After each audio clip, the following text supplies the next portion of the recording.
May 1,000 subscribers ka na. Pero bakit hindi pa rin monetize? May isang bagay na hindi alam ng maraming creators. Alam nyo katropa? Maraming maliit na YouTubers ang sobrang saya. Kapag naabot na nila ang 1,000 subscribers, pakiramdam nila, isang hakbang na lang, monetize na sila. Pero pagkatapos nilang silipin ang YouTube Studio, doon nagsimula ang frustration. Kasi kahit kumpleto na ang subscribers, kulang pa rin ang 4,000 watch hours. At minsan, sobrang layo pa. May mga creators na 1,000 subscribers na, pero 500 watch hours lang. Yung iba naman, ilang buwan nang nag-upload, pero mabagal pa rin ang pag-akyat ng watch time. Bakit nga ba nangyayari ito? Isa sa pinakamalaking dahilan, maraming viewers ang hindi tinatapos ang video mo. Halimbawa, gumawa ka ng 10-minute video, pero 1 minute lang ang pinanood ng tao. Tapos, swipe na agad. Kahit marami kang views, mababa pa rin ang watch hours mo. Dito mo maiintindihan na hindi lang views ang mahalaga sa YouTube. Ang gusto talaga ng algorithm, pinapanood ng matagal ang videos mo. Kaya minsan, may creator na kaunti lamang ang subscribers, pero mabilis ma-monetize dahil mataas ang watch time ng audience niya. Sa pang dahilan, maling content strategy.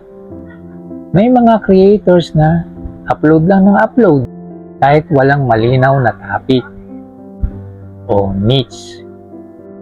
Kaya nalilito ang viewers kung ano ba talaga ang aasahan sa channel.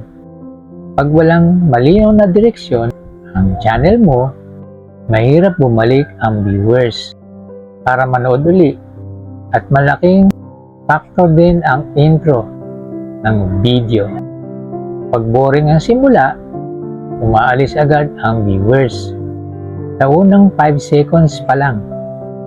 Kaya importante ang malakas na hook.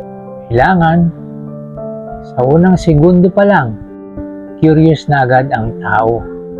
Halimbawa, akala ko madali na ang monetization. Yun pala, dito ako bumabagsak. Pag ganoon ang opening mo, gusto malaman ng viewers. Ang susunod, isa sa problema, mahahabang dead air. Ano ito? Ang dead air ay yung nalimutan mo kung ano ang sasabihin mo. Nagkakaroon ng mahabang katahimikan kung ano ang sasabihin ng creator. Yung tipong tagal bago makarating sa pinaka-topic. Tandaan mo, mabilis magsawa ang viewers ngayon. Kapag mabagal ang pacing ng video mo, bumababa ang retention. Hindi ibig sabihin na kailangan sobrang bilis magsalita. Ang importante, dire-diretso at walang boring moments. Mga katropa, minsan ang problema hindi sa subscribers, kundi sa klase ng subscribers. May mga creators na sumasali sa sub for sub. Tataas nga ang subscribers, pero hindi naman nanonood ang mga tao. Kaya kahit 1,000 subscribers ka na, mababa pa rin ang watch hours mo dahil walang tunay na audience ang interesado sa content mo. Mas okay paminsan ang maliit na audience pero loyal at totoong nanonood. Isa pang sikreto, para tumaas ang watch hours, gumawa ng searchable at relatable topics. Yung mga problemang madalas hanapin ng tao. Kapag useful ang content mo, mas matagal manood ang audience. Halimbawa, paano mapabilis ang watch hours? Bakit hindi monetize ang channel? Mga pagkakamali ng mga YouTubers. Gawa ko din ito noong una. Pero sa aking pagre-research ay naunawaan ko ang mga bagay-bagay, lalo na ang pagkakamit ng 4,000 watch hours sa madaling panahon. May ibang content creator na ilang linggo lamang o buwan ang kanilang ipinaghihintay. Monetize agad. Pero sa pagdaan ng panahon, monetize na nga sila. Pero pababa ng pababa ang kanilang sinasahod. Marami ka talagang may encounter sa iyong pag-YouTube. Dugo, pawis, puyat, effort, bago ka magtagumpay. Tulad na lamang ni Mr. Beast, isa sa pinaka-highest paid content creator.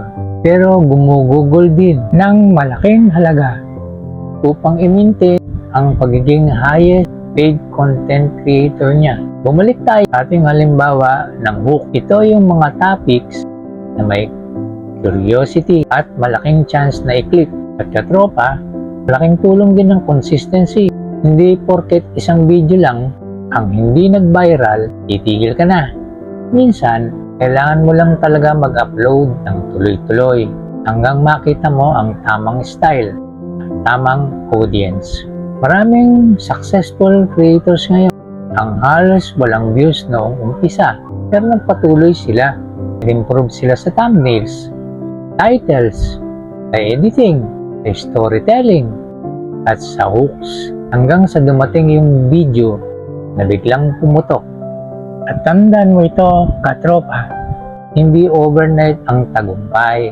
Minsan, mabagal talaga ang progress. Pero bawat upload mo, practice yan.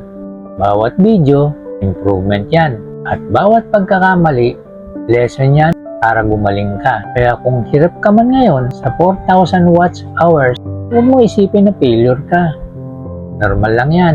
Sa maraming small creators, natuto ka at hindi ka sumuko, darating din yung panahon na masasabi mo, sa wakas, monetize na rin ako. At kapag nangyari yun, masasabi mo, worth it at ang pagod mo. Kung isa ka ring small creator na lumalaban para maabot ang monetization, comment mo lang, katropa, ang experience mo.